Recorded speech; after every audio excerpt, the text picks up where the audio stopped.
के माँ-बाप के गुज़र जाने के बाद उसने ही अपनी बहन अंजलि को पाल-पोस कर बड़ा किया था और उसे बहुत प्यार के साथ रखा था।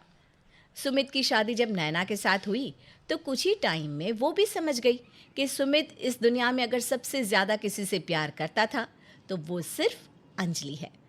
उसे दोनों भाई-बहन के प्यार से किसी तरह की कोई शिकायत नहीं थी। वो सुमित और अंजलि का प्यार देखकर हमेशा खुश हुआ करती थी। एक दिन जब अंजलि अपने कॉलेज से लौट कर आई तो सीधा सुमित के कमरे में पहुंची। भैया, मेरा फाइनल ईयर चल रहा है ना, मुझे लैपटॉप की बहुत ज़रूरत है। आप प्लीज़ मुझे एक लैपटॉप दिलवा दो। ठीक है अंजलि, मैं संडे को जाकर तुम्हारे लिए लैपटॉप खरीद कर लाता हूँ। देखो बहन, तुम्हें किसी भी चीज़ की ज़रूरत हो तो मुझे बता दिया करो। मैं चाहता हूँ कि तुम अच्छी जॉब करो, अपनी लाइफ में आगे बढ़ो। थैंक यू भैया, आप मुझसे कितना प्यार करते हैं ना। आपके जैसा भाई पाकर तो मेरी लाइफ वैसे ही बहुत अच्छी है। कुछ देर के बाद नैना बाजार से लौट कर आती है। अरे सुमित, मुझे ना आपको एक खुशखबरी सुनानी थी। क्या बात है नैना, तुम्हारा चेहरा देखकर तो लग रहा है कि वाकई में कोई बहुत अच्छी न्यूज़ सुनाने वाली हो। सुमित, मेरी चाचा जी का बेटा है ना, उसके बेटे की पहली बर्थडे है। बहुत बड़ी पार्टी रखी है उन लोगों ने। अरे वाह यार, ये तो बहुत अच्छी बात है। वैसे भी कितने दिनों से किसी पार्टी में गए नहीं, बोर हो रहे थे। चलो अच्छा है, इसी बहाने आउटिंग हो जाएगी। सुमित, तुम तो जानती हो ना, मेरे चाचा जी बहुत पैसे वाले हैं।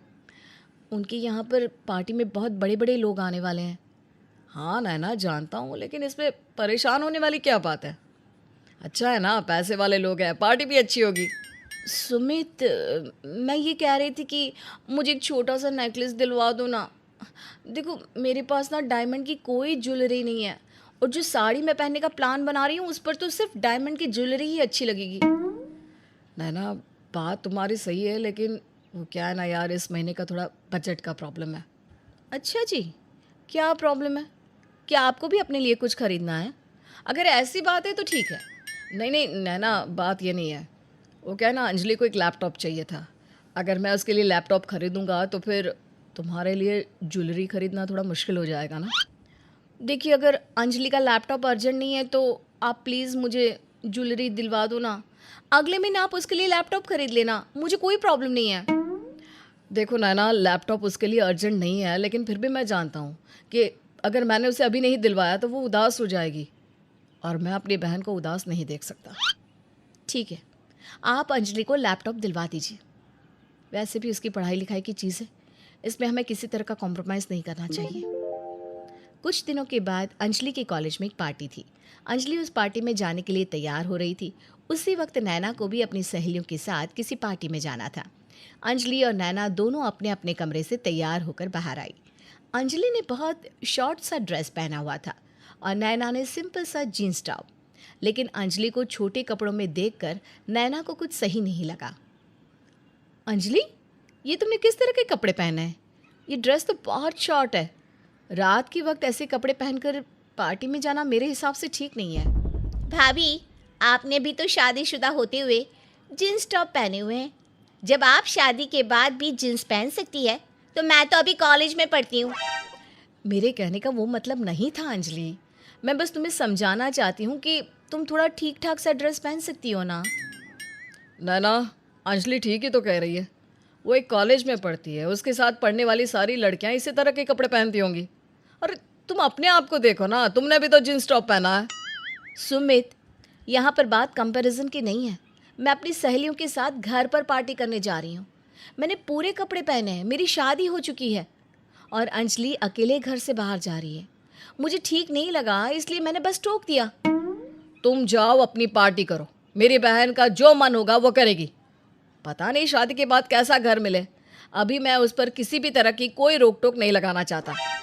और इस तरह से सुमित अंजलि को समझाने के बजाय हर बार नैना को किसी न किसी बात पर टोक दिया करता। पर नैना को इन बातों का कभी बुरा नहीं लगा। एक दिन ऑफिस से आने के बाद सुमित ने एक बड़ा सा मिठाई का डिब्बा नैना को देते हुए कहा। नैना, वो दिल्ली वाले मामा जी हैं ना, वो हमारे घर आने वाले हैं, इसलिए मिठाई ले आया हूँ। मामा जी सुबह ही आ जाएंगे। ये तो बहुत अच्छी बात है सुमित। अच्छा, ये बताइए उन्हें खाने में क्या पसंद है? सुबह का खाना मैं उनकी पसंद के हिसाब से ही बना दूंगी।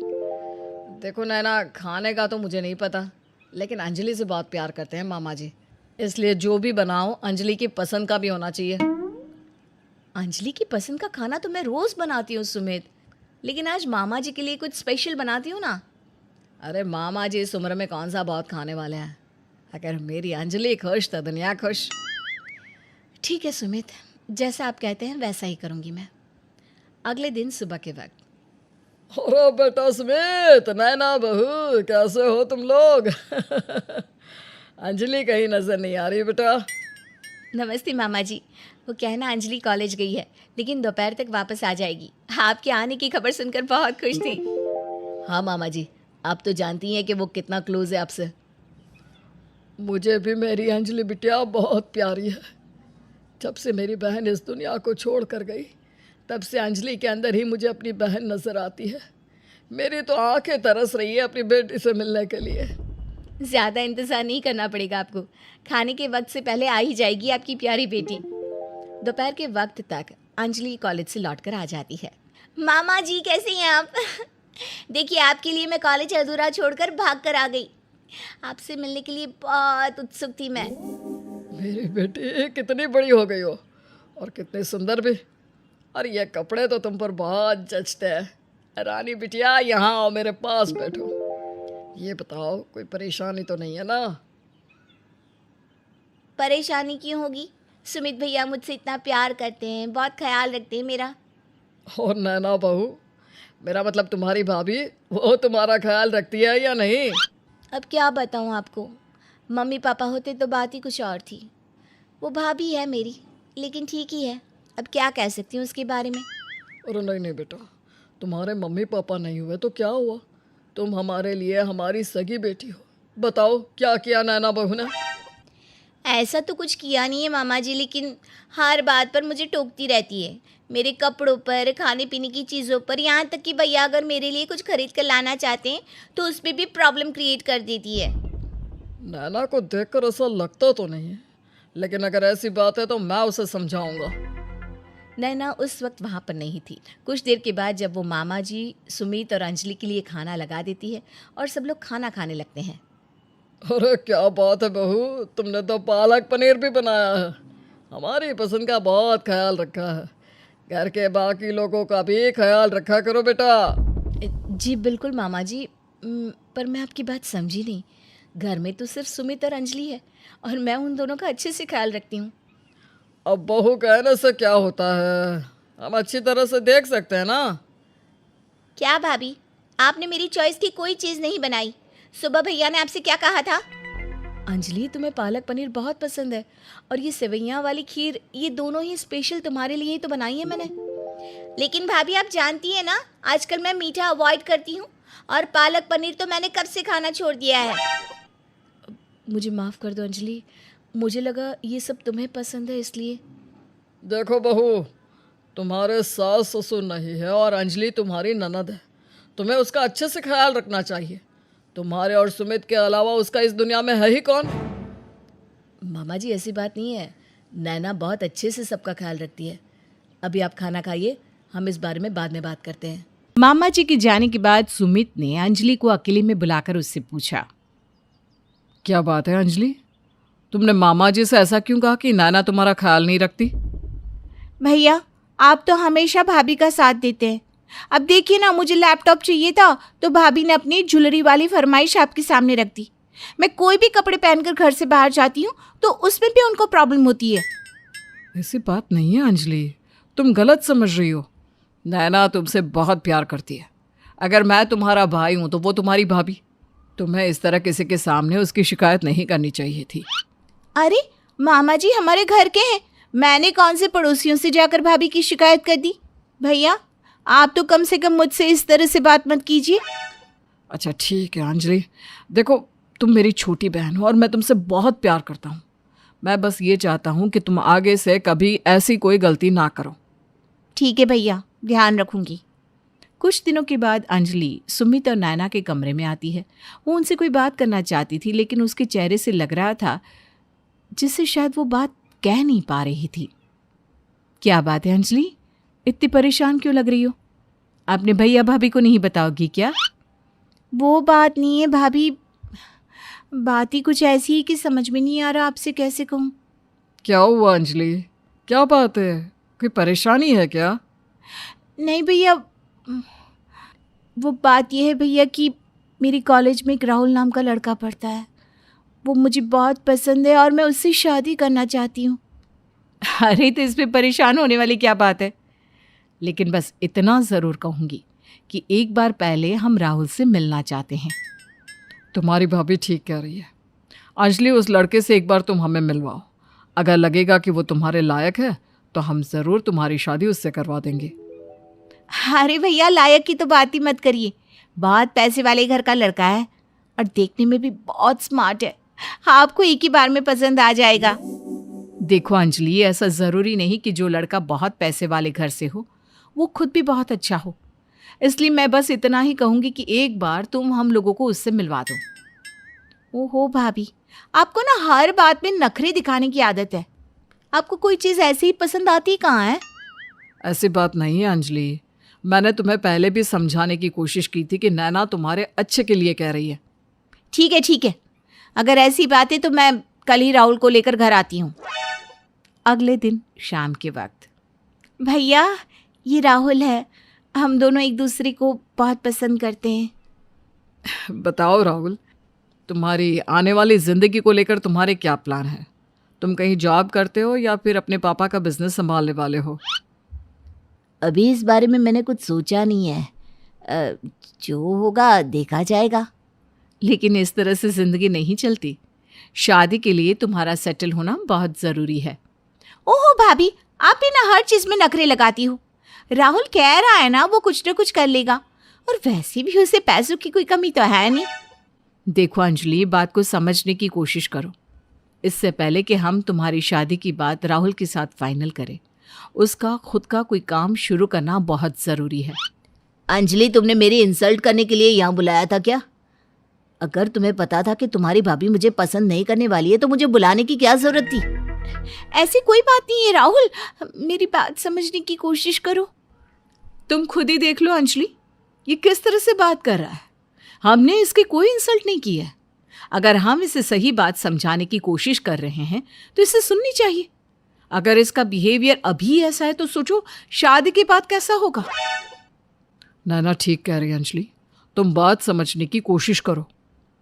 जानते हो राहुल, भाभी को ना मुझसे बहुत प्रॉब्लम है।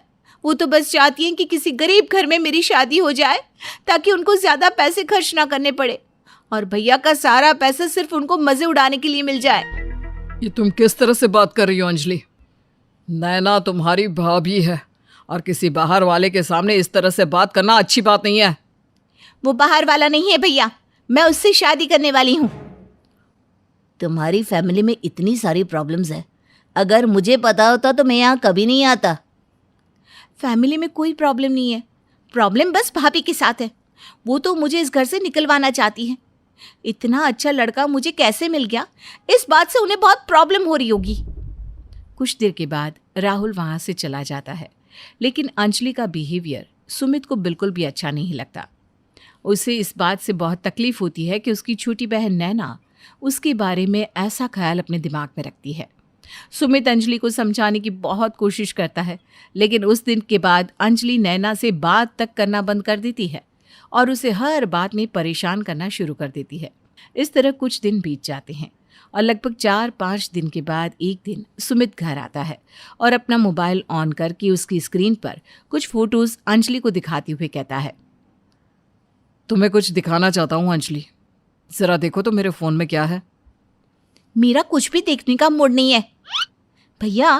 पहले ही आपकी बीवी की वजह से मेरी पूरी लाइफ खराब हो गई। आपके फ़ोन में मुझे कुछ भी देखने में कोई इंटरेस्ट नहीं है। नैना की वजह से तुम्हारी ज़िंदगी बर्बाद नहीं हुई, लेकिन बर्बाद होने से बच गई है। एक बार देखो तो सही। मैं जानती हूँ अंजलि, तुम्हारे साथ जो कुछ भी हुआ तुम उसके लिए मुझे जिम्मेदार समझती हो, लेकिन मैंने जो किया तुम्हारे भले के लिए किया, और इस बात का सबूत तुम्हारे भैया के फ़ोन में एक बार देख तो लो। अच्छा, दिखाइए, आखिर ऐसा क्या है इस मोबाइल फ़ोन में? राहुल की करतूत का वीडियो है। ज़रा देखो अंजलि, कितनी लड़कियों के साथ घूमता फिरता है तुम्हारा पैसे वाला राहुल, और ये बात मैं पहले से जानती थी। उस दिन मैंने इस लड़के से ज़्यादा अच्छे से बात नहीं की, लेकिन ये बात मैं तुम्हें सीधे सीधे कह देती तो तुम मेरी बात कभी नहीं मानती। अंजलि ने जैसे ही उस वीडियो को देखा, राहुल की सारी हरकतें उसकी आंखों के सामने आ गई और ये देखकर वो हैरान रह गई कि वो जिसे इतना अच्छा लड़का मानती थी वो वाकई में एक बिगड़ा हुआ आवारा लड़का था। देखो अंजलि, तुम्हें लगता था कि नैना तुम्हारी शादी किसी गरीब और बेकार लड़के से करवाना चाहती है, लेकिन अगर तुम्हारी शादी इस अमीर लड़के से हो जाती ना तो तुम्हारी पूरी जिंदगी बुरी तरह से खराब हो जाती। आप सही कह रहे हो भैया, मैंने अनजाने में सबके सामने भाभी की कितनी बार बेइज्जती कर दी। मैंने उनके साथ बहुत गलत किया। भाभी मुझे प्लीज़ माफ़ कर दीजिए। तुम्हें माफ़ी मांगने की कोई ज़रूरत नहीं है अंजलि, बस तुम्हें ये समझने की ज़रूरत है कि मैं तुम्हारी दुश्मन नहीं हूँ। हाँ, मैं कभी कभी तुम्हारे भैया से अपने लिए कुछ चीज़ों की फरमाइश कर देती हूँ, लेकिन तुम्हारे लिए कभी कोई चीज़ ना आए ऐसा मेरा कोई इरादा नहीं होता। मैं समझ गई हूँ और आगे से मैं कभी ऐसा कोई काम नहीं करूँगी जिसकी वजह से आपका या भैया का दिल दुखे।